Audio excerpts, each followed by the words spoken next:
Welcome back to Growth Catalyst Hub. In our channel, we see three things. One, skills that you need.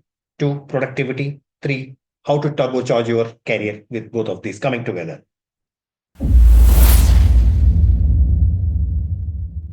In this episode, we are going to look at the things emotionally intelligent people don't ever do.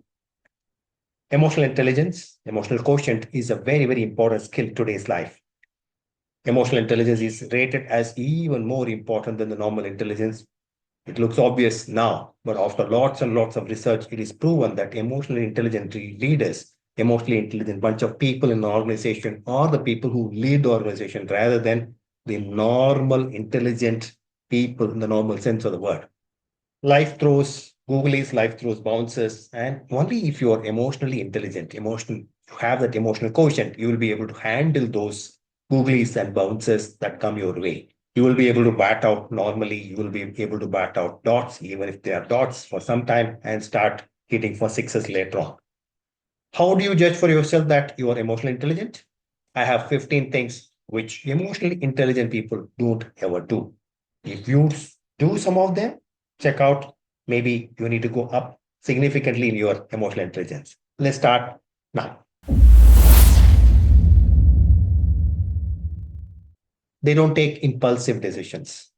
They all understand that when you are emotionally charged, the chances of you making the right decisions is very low. Emotions take over. You may be angry, you may be distressed, you may be sad, you may be very happy, elated. All of these moods means that the decision making capability is very poor at that point in time. So, emotions are emotions, you will be feeling them, but emotionally intelligent people postpone the decision making for a later time when they are a lot more saner, when they are a lot more on the ground compared to charged with emotion. If you're making emotional decisions, if you're making impulsive decisions, think for yourself. You have some work to do on your emotions. Is taking things personally. There will be criticism, there will be feedback, there will be point of view that people will keep giving you, whether it's personal life or professional life. If you take everything personally, then there is no end to it. Then you will be completely charged all the time. You will be elated sometimes, you will be distressed sometimes, and you will not be stable at all. And that will affect you as a person. So, what do emotionally stable people do? They don't take things personally. When you are giving me criticism, when you are giving me feedback, it is the feedback about my work. When you are talking about how I am dressing, you are talking about my dress. I can always change my dress. When you are talking about the way I speak, and you are saying that, Vishy, what are you speaking? You don't know how to speak. You are talking about the way I'm speaking now. I can always change that. So, emotionally intelligent people are able to understand and quickly delineate that any feedback, any criticism is not about me. It is about what I do at that point in time. When they are able to, and you are able to distinguish like that, you are becoming emotionally intelligent. But figure out, ask yourself, are you doing that consistent manner?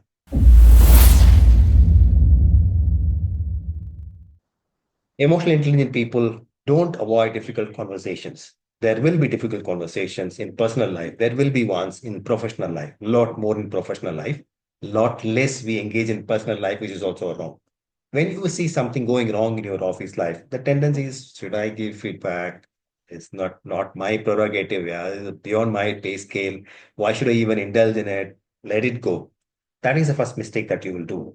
And people who are able to step in, people who are able to give that feedback, people who are able to change the course of action whenever they see going something wrong, are the people who are able to lead for a bit of time. And this applies to personal life also. When you see something wrong, when you see somebody in your family doing something wrong or not handling a situation in a better manner, you should step in, you should have the difficult conversation, even if it means in the short time, it may be seen as rude behavior. In the short time, it may be seen as unacceptable behavior. But that is something that intelligent people, emotionally intelligent people do indulge in. They do step in, they do have those difficult conversations. They don't ever avoid having the difficult conversation. You may want to find the right time and space for it, but the earlier the better. Not like, today you see a behavior and for the behavior you give feedback 1 year down the line. It doesn't work. You see a behavior, you need to give feedback almost today itself. You need to find the right time, right space, right mood, right way of giving feedback. You should not avoid those difficult conversations. If you have been avoiding difficult conversations, think about it, what you need to do now on those.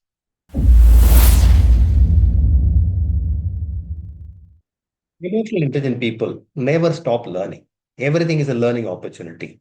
They learn from books, they learn from podcasts, they learn from videos, they learn from every conversation that they ever have.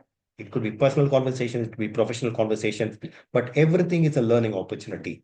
They indulge in reflections, they look at themselves, what they have done yesterday. Did they learn anything yesterday specifically? Did they learn anything in the course of last 1 month, last 1 quarter, last 1 year? Are they better off as a human being, as a person who has learned a little more than, let's say, some time back?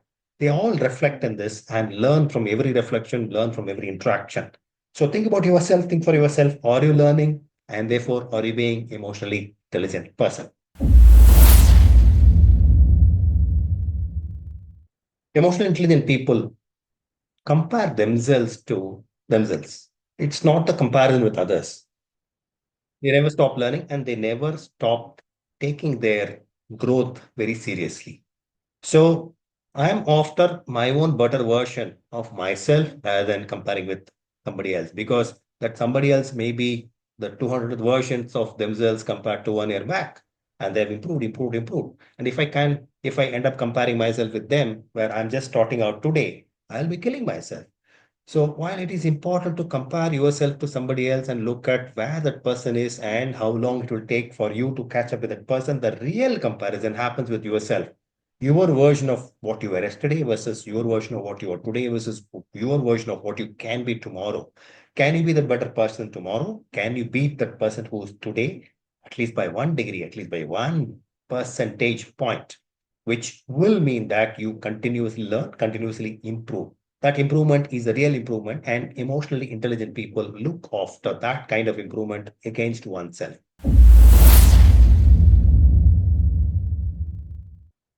They never indulgent gossips. Nothing to be spoken behind a person's back, nothing to be spoken in the absence of a person. I should be able to speak anything about a person. If the person were in a room, that is exactly what I should be able to speak, even if the person is not in a room. If I have no courage to speak whatever that I'm speaking when the person is in a room, then I should not speak those words when the person is not in the room. So cut out the gossip is a mantra of emotionally intelligent people. Think about yourself. If you're indulging in gossip of any form, even for little fun, not worth it, think about it. They're never stuck in negative thoughts. Negative thoughts do come. The oh, what is happening? Oh shit, what my life is, where am I? All of these thoughts come to everyone. But if you're emotionally intelligent, you are able to get out of it very, very quickly. So the emotionally intelligent ones are never stuck in negative thoughts. You can't avoid it, but you don't need to be stuck in that. Think about it.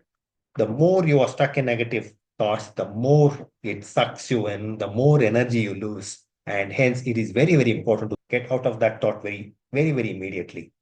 The single question that emotionally intelligent people ask themselves is, how is it that very, very ordinary people are able to do very, very extraordinary things? And they keep those examples in their mind in front of them. Lots of ordinary people who have gone to do extraordinary things. They keep those stories, they keep their photographs, they keep their videos right handy so that whenever the negativity comes in, negativity sucks them in, they're able to go dip into and get the energy from those stories, those videos, those photographs, and come back a lot more charged. So ask yourself, if you're a person who's repeatedly getting stuck in negative thoughts, what is keeping you there and how to get energy to come back out of that. The emotionally intelligent people not only take decisions impulsively, they also don't act impulsively.